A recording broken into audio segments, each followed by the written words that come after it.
Philippe, ¿cómo es esto de poder pensar a la escuela como un espacio de desaceleración? ¿Podríamos conocer un poco más a qué se refiere esta idea? Il me semble impossible que l'école reste à l'écart aujourd'hui de la question du numérique. Les enfants, les adolescents, les jeunes adultes vont passer de plus en plus de temps devant les écrans et l'école doit tenir compte évidemment de cette évolution. Alors je crois que l'école a deux chantiers principaux sur la question du numérique sur lesquels elle doit s'investir. D'abord, reconsidérer les apports du numérique en tant qu'outil pédagogique. Comment peut-on, par exemple, avec le numérique, programmer des exercices plus individuels en allant au rythme de chaque élève et sans prendre le risque de devoir s'énerver si l'élève se trompe.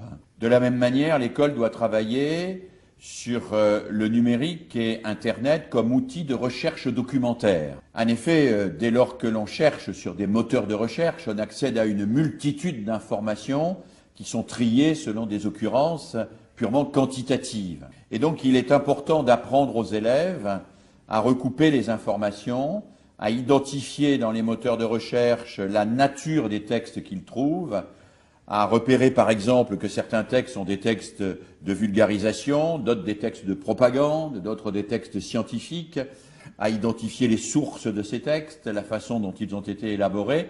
Et ça, c'est un travail que seule l'école peut faire. De la même manière, je pense qu'il faut que l'école utilise les outils collaboratifs. Internet, l'informatique permet de travailler à plusieurs, de contribuer ensemble à une construction collective en respectant l'apport de chacun. On peut là faire en quelque sorte la préfiguration de ce qu'on appelle une économie contributive, c'est-à-dire une économie où la valeur de la participation de chacun n'est pas une valeur marchande, mais une valeur liée à son implication dans une collaboration et dans une coopération. Plus globalement, les technologies numériques peuvent, si elles sont mal utilisées, être dans une forme d'exaspération du pulsionnel et dans une forme de totémisation de l'immédiateté.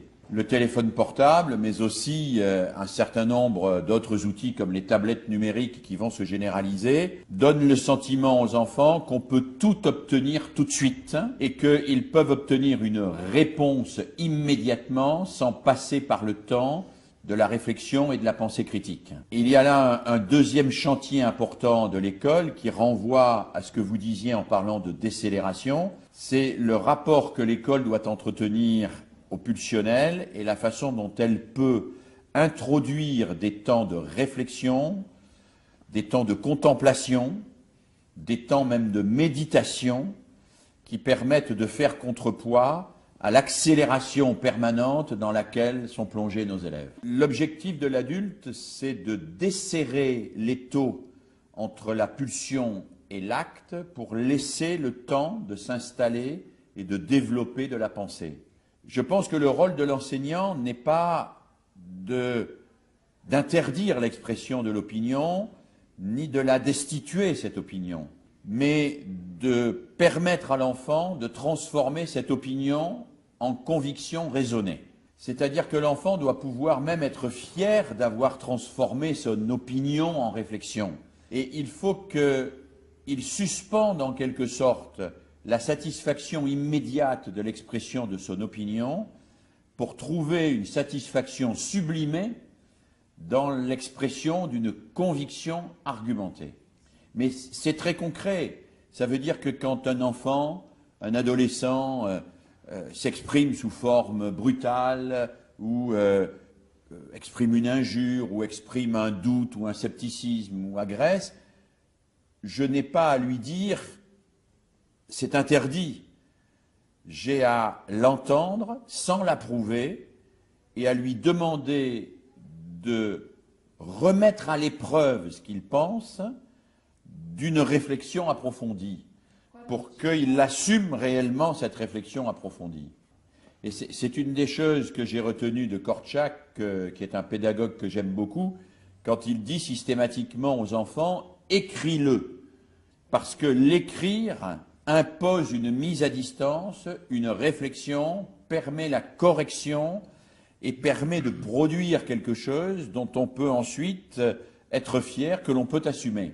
Oui, tout à fait. L'école a été conçue pour une élite et aujourd'hui, c'est une institution qui a été investie par la démocratie et par les démocraties pour permettre à tous de devenir citoyens et citoyennes. Alors cette ambition, elle est nécessaire parce que je crois qu'il n'y a pas de démocratie sans une pédagogie de la démocratie et sans un apprentissage précisément de la pensée qui permet d'exprimer son point de vue, de participer au débat démocratique et de construire le bien commun.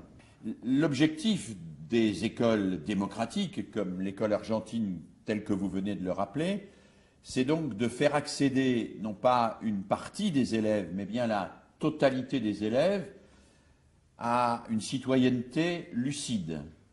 Ça veut dire que son principe de fonctionnement n'est plus la sélection, mais la formation de tous.